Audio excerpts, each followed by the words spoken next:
जब अमेरिका के top generals Bharat के मिसाइल प्रोग्राम्स को सैटेलाइट से मॉनिटर कर रहे थे, जब चीन अपनी जासूसी ड्रोन टेक्नोलॉजी को भारत के बॉर्डर पर तैनात कर चुका था, तब भारत के दो लड़के एक हॉस्टल के कमरे में बैठकर एक ऐसा हथियार बना रहे थे जिसे देखकर दुश्मनों के सैटेलाइट्स भी अंधे हो गए और भारतीय सेना खुद हैरान रह गई। ना सरकारी फंड, ना कोई लेबोरेटरी, सिर्फ जिद थी, जुनून था और एक सपना था, भारत को खुद अपनी रक्षा ढाल बनाना है। यह कहानी किसी आम स्टार्टअप की नहीं है, यह है उस क्रांति की शुरुआत जिसने भारत की रक्षा नीति को हिलाकर रख दिया। साथियों, नाम याद रखिएगा, आकाश वर्मा और तनिष्क घोष, एक राजस्थान से, दूसरा बंगाल से, दोनों 20 साल के युवा, मैकेनिकल और इलेक्ट्रिकल इंजीनियरिंग के छात्र। ना कोई कंपनी, ना कोई बैकअप, लेकिन आंखों में आग थी और दिल में देश का दर्द। उन्होंने देखा कि भारत आज भी ड्रोन टेक्नोलॉजी के लिए इजराइल, चीन और अमेरिका पर निर्भर है और वहीं से उनके भीतर एक तूफान उठा। अगर दुश्मनों की टेक्नोलॉजी आसमान से गिरती है तो भारत की पृथ्वी जमीन से उठकर उसे जवाब देगी। हॉस्टल के एक छोटे से कमरे में चाय के कप, खुले सर्किट बोर्ड और पुरानी लैपटॉप स्क्रीन के बीच जन्म हुआ वायुपुत्र का, एक ऐसा स्वदेशी ड्रोन जो न केवल 300 प्लस किलोमीटर प्रति घंटे की रफ्तार से उड़ता है बल्कि रडार को भी चकमा दे देता है।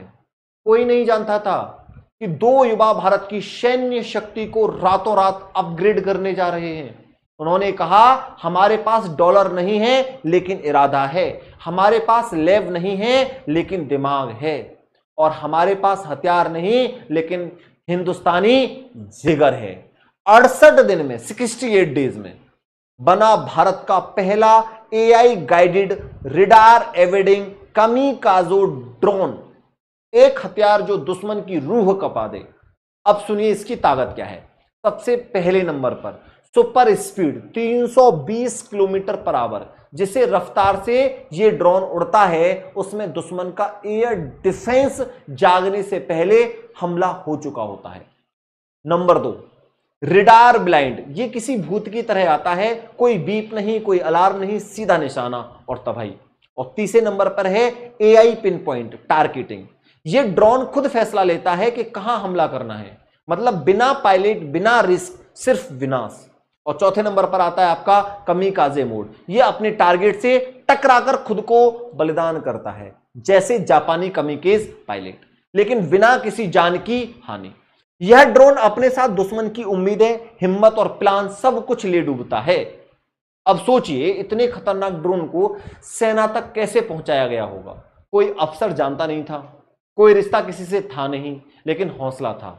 लिंक्डइन सभी ने सुन रखा होगा। लिंक्डइन पर सेना के अफसरों को सीधे मैसेज किया, सर हमारे पास भारत की जरूरत की चीज है, एक ऐसा ड्रोन जो देश की रक्षा बदल सकता है।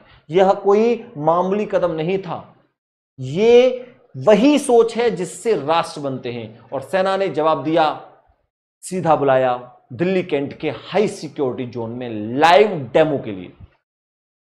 वहां जब इस ड्रोन ने हवा में उड़ान भरी और सटीक बम गिराया तो अफसरों के चेहरे पर एक ही शब्द था, अनबिलीवेबल। सेना ने बिना टेंडर, बिना ट्रायल सीधे ऑर्डर पास कर दिया। जब टैलेंट युद्ध लड़ने लायक हो तो टेंडर की जरूरत नहीं होती है।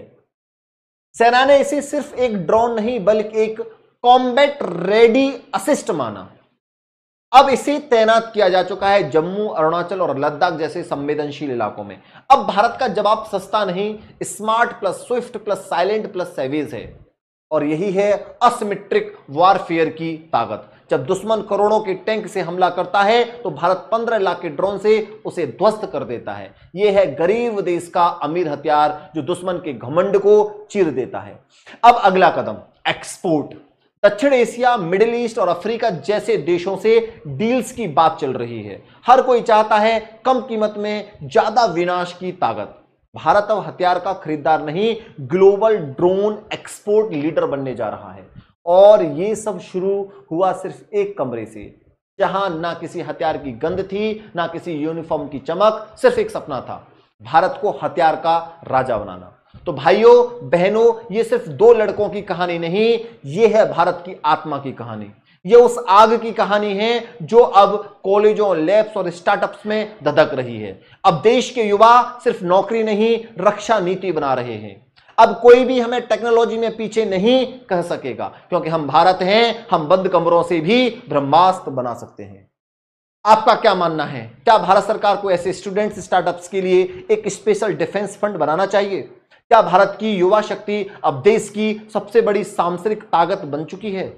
अपनी राय नीचे जरूर लिखिएगा और चैनल को सब्सक्राइब करना मत भूलिए, क्योंकि अगली कहानी हो सकती है आपके जैसे ही किसी भारतीय की। धन्यवाद।